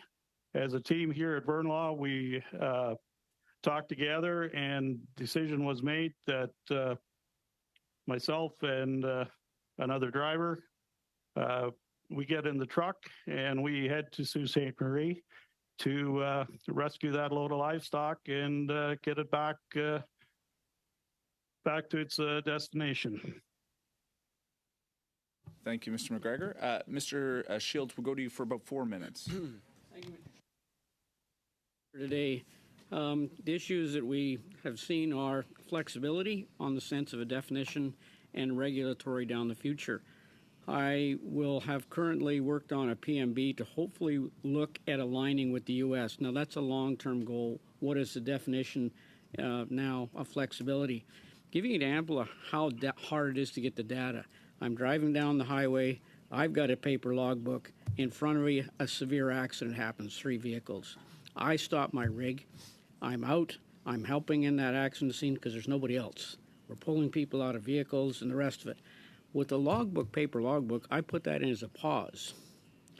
Now, under the logbook that we have now, how could you explain to somebody a long time later what that was, and do they believe you? That's the real life of truckers on the highway. It really is. And I've experienced that firsthand driving with a paper logbook. So it's a challenge. Thank you for mentioning bees. Bee guys are really concerned about that because the bees are gone if they stop, and this is a problem. But to our Ms. Fitzgerald, when we talk about transportation, maybe some people don't realize how integrated the cattle industry is in the Western Canada and the Northern U.S., and how few border crossings we have across there. So when you're talking about alternate routes, we've got one in Alberta, in Coutts. We got one in Saskatchewan, and 2 in BC. So how integrated from your point of view is our cattle industry? Well, as you heard from Mr. Fair this morning, when he talked about they do schedule and plan loading and unloading spots. But when you get into those situations where you have limited alternative routes in terms of infrastructure, whether they be roads or bridges, etc., and one of those is closed or out, and we have the same sort of situation in Northern Ontario as well, with crossings coming across the top of the lake, it's a very difficult situation. To then find alternative routes and to keep that load moving, right? So if you're getting backed up, that's going to, the driver's clock keeps ticking. So even though the animals may be fine, because as we've heard, the hours for the animals are separate, so that's their 36 or 28 usually. The driver's hours, allotted hours, are much shorter than that. So it's the driver that could time out before getting the animals to their planned destination. And the cattle industry is a very integrated Western Canada, Northern U.S. industry. The border, the animals don't make a difference from the border. Cattle guys, they just move animals where the best price are. They move them back and forth across that border. So the challenge people don't understand is that we've got one regulatory system on the one side of the border and one on the other, but then the drivers get caught, and I think our member that I respect brought up, who gets the tickets and who doesn't? My wife doesn't get the tickets, I do. We've had that discussion before. But that's the interpretation. But that's the interpretation we need to get clarified. And it's a challenge, right? That's correct. And we're talking about giving those drivers the assurance and the peace of mind that in doing what they know is best for the animals in their care, that they're not going to be charged. Now, you may hear from Transport Canada the concern about driver safety. And one of the things they had asked us for was if we could provide them with data or research on commercial truck crashes and any relevant research on ELDs. That research has not been done in Canada, but I did provide them with research that was done in the U.S., and it was done by Northeastern University, University of Arkansas, and Michigan State University. University looking at that. And they said that with the implementation of ELDs in the United States, there was greater compliance with hours of service regulations, so staying within those hours, but it also led to unsafe driving violations. So you heard mentioned earlier about we don't want to create a situation where drivers are feeling that pressure, that stress to increase their speed or change their safe driving practices. We don't want to do that. And as you also heard from Mr. Fair about animal transport is one of the safest sectors in commercial transport because of the nature of the freight that they're hauling being live animals. Thank you. Yeah, thank you, Mr. Shields. Thank you, Ms. Fitzgerald. We'll now turn it over to Ms. Taylor-Roy for approximately 4 minutes.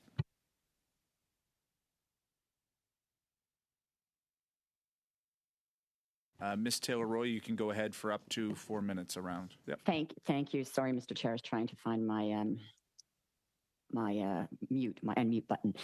Thank you to all the witnesses for being here, and this is an important discussion because we're dealing with the health and well-being of not only the drivers of these animal transports and the other people on the road, but also the animal welfare. And even though we're not dealing with specifically the length of time that animals, those regulations from CFIA, obviously, as has been discussed, the ability of the drivers to find a place to stop and to tend to animal welfare issues is germane to this conversation. So there's been a lot of discussion around the exact guidance that should be given to the provincial and territorial bodies that are enforcing these regulations. And I agree, there should be more specificity and guidance. And I'm just wondering, we've heard from the cattle industry and the pork industry. I was wondering whether Barbara or Lynn might have some thoughts about what should be considered an emergency and what kind of guidance should be given from the perspective of animal welfare as well to these bodies when they're looking at what is an emergency or how to decide, what the flexibility is in the regulations.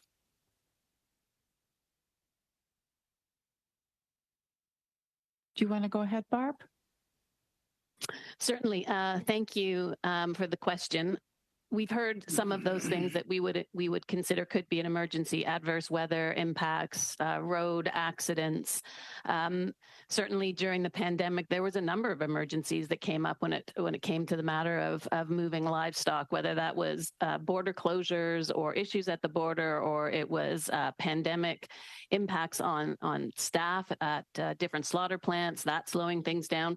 So there's definitely issues that are going to rise, and we would be happy to work with Transport Canada, with our colleagues in industry to identify what those are. What we don't want is have those things again that are actually structural and need to be changed in any case, both for the Health of Animals Act and for the transport regulations. So I think that would cover it for me. Lynn, did you have something to add? I have another question, Lynn, if you don't mind, because yeah, it was sure. one of the things. I think Barb covered I have it. a short time, so yeah. In addition, we're talking right now about kind of symptoms of a root cause problem here that's caused by, it seems, a lot of structural issues, and it would have been brought up are the lack of rest stations. As we've heard, there's only one in the east-west corridor in Thunder Bay, and the concentration in slaughterhouses. And not only are these things causing issues for the drivers of the trucks, obviously, and people who are in the transport industry, but also for the farmers and the animals. And you put on top of that pandemic risks or biosecurity risks, at least. What can be done to try and restructure this industry in the longer term in some way, so that we don't have these stressed, drivers of live animals. We don't have the problems with the animals and all of these, issues with border crossings and closed roads, et cetera. What can we do you think, realistically, to try and alleviate some of the root causes of these problems? Well, I can start by answering a question about the trucks, but then I'd love to hand it over to Lynn to talk about the restructuring of the actual slaughter system. So just in short, one of the examples was given that when the temperatures are really hot and there's a slowdown at the slaughter plant, the trucks may be asked to drive around in order to create airflow for the animals but that triggers driving time for them. A simple solution to that is climate-controlled trucks, which we don't have and should be required across the country, and especially as we move into more and more climate change issues. So that's a big and important solution that would mean the driver doesn't have to drive and the animals aren't suffering while the emergency at the plant is being dealt with. Lynn, do you want to talk about other parts? Sure. Yeah. Thanks, Barb and MP Taylor Roy. So, yeah, we've heard a few times and had questions already around the issues around limited slaughter capacity in Canada. I think it's not an easy, quick fix, I imagine, but it's certainly something that has a lot of buy-in. We know that there are farmers in multiple provinces that have expressed this concern. National Farmers Union has been working on this issue. And I have heard in Quebec farmers, BC farmers expressing the need for that. Sometimes they can't even book their animals in a slaughter plant because there's not enough space. And then the domination of the processing facilities by two conglomerates, that needs to change. And really, I think because there's so much buy-in, we need to work together, industry, animal welfare groups, and others to make this happen. And I can give an example of with the research I did on end of life or cull dairy cows. In certain cases, Ms. Kavanaugh, we're really at time. We're actually about 45 seconds over, but I'll let you finish your thought on very quickly if you could. Yeah, I was just going to say, and there's particular concern with certain fragile animals like cull dairy cows. And because the way the system is structured, they actually have to go through auctions first. That's another change that could happen rather than direct to slaughter. So just by way of example, that's what extends their time substantially. I would be happy to share our report on that particular issue. If anyone is interested, you could follow up. Thank you very much. Yeah, thank you, Ms. Taylor-Roy. Thank you, Ms. Kavanaugh. Finally, we have Monsieur Parent, 2 minutes 30 seconds. Oui. Mr. Parent, for 2.5 minutes. I will only have one question for Ms. Fitzgerald. In your introduction earlier, you said that what was preferable was for a permanent exemption like what exists in the United States. If we do clarify Section 76, and the guidelines for the interpretation of the rule are clarified, I do understand we can do that on the short term and that would remedy the problem. Do you still recommend that the committee suggest an amendment to the law that would provide for a permanent exemption or a modification, or do you think a modification would be sufficient? Thank you. I think initially, because we are talking about something that we would like put in place in the relative short term, that clarification, that guidance utilizing our existing regulations in that particular subsection 76(1) and 2. Ideally, as I mentioned, harmonization with the United States is preferable. We mentioned, it was noted about the integration of our agriculture sector in certain parts of the country, more so than others, and that we have animal transporters operating on both sides of the border, often during the same day, and they have to comply with both sets of regulations. So ideally, yes, we'd like to see harmonization between our countries. In the short term, I think we need something to safeguard animal welfare, and the guidance around subsection 76(1) and 2 could be that tool. Thank you. Okay, thank you very much, Mr. Parent. I just have one final question. Ms. Fitzgerald, you mentioned, of course, that drivers are required to record the reason if there was an issue and they had to evoke the emergency piece.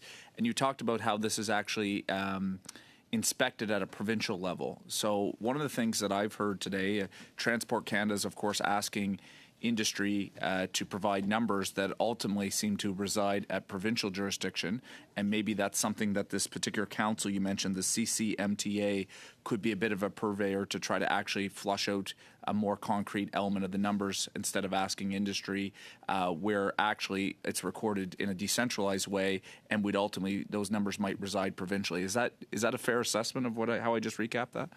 Yes, thank you very much, Mr. Chair. That is an excellent suggestion.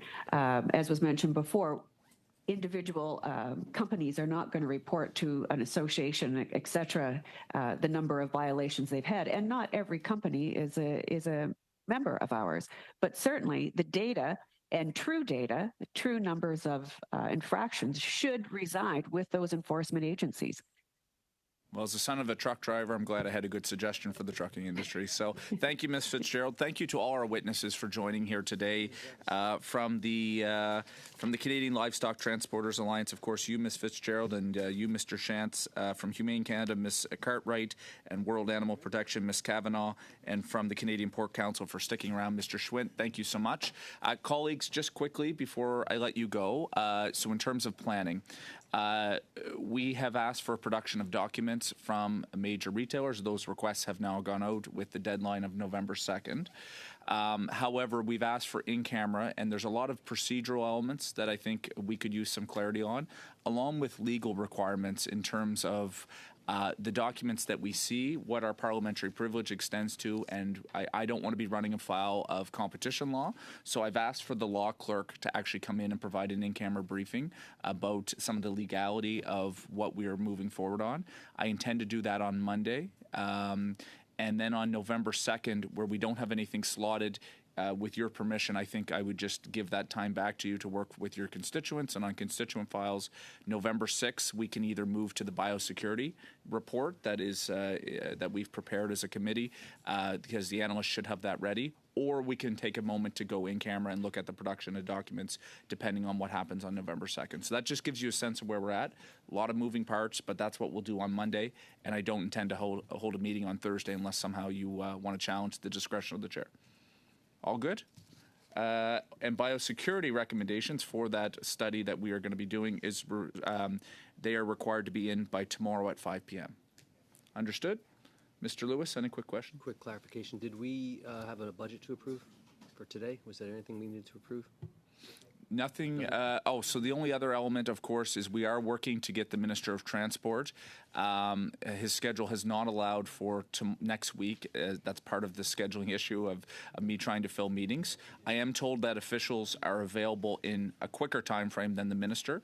But my question to the committee is, would you like me to work on calling officials? That we could do that on November 2nd, but I'm not so sure that Minister Rodriguez would be able to join. So I need some discretion from this committee. Mr. Steinley, would you like to see the administration of the Department of Transportation? We might be able to work on having them come on November 2nd, or certainly we could work on having them come on Monday potentially, but the minister was not available next week. So that my question to you is, normally we do minister and officials, but would you just like to have officials? I'd like to try and get the minister here, and I just want to clarify, do we say up to 3 meetings? Because I was just wondering, we had submitted a pretty substantial witness list, so I'd like to see if we could do the 3 meetings so all the witnesses that we have had contacted would be able to present here. So we set a minimum of 2, so that's what we were working on in terms of the schedule.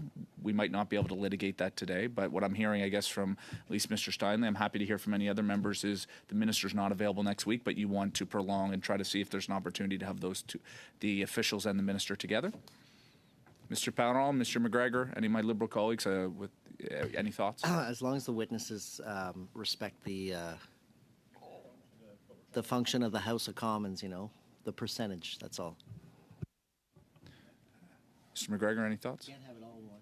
Okay, good. Well, look, we'll proceed with trying to find another time that the minister might be able to join us. We'll proceed, as I mentioned to you, and anything further we can discuss offline. Thank you to our witnesses. Meeting adjourned.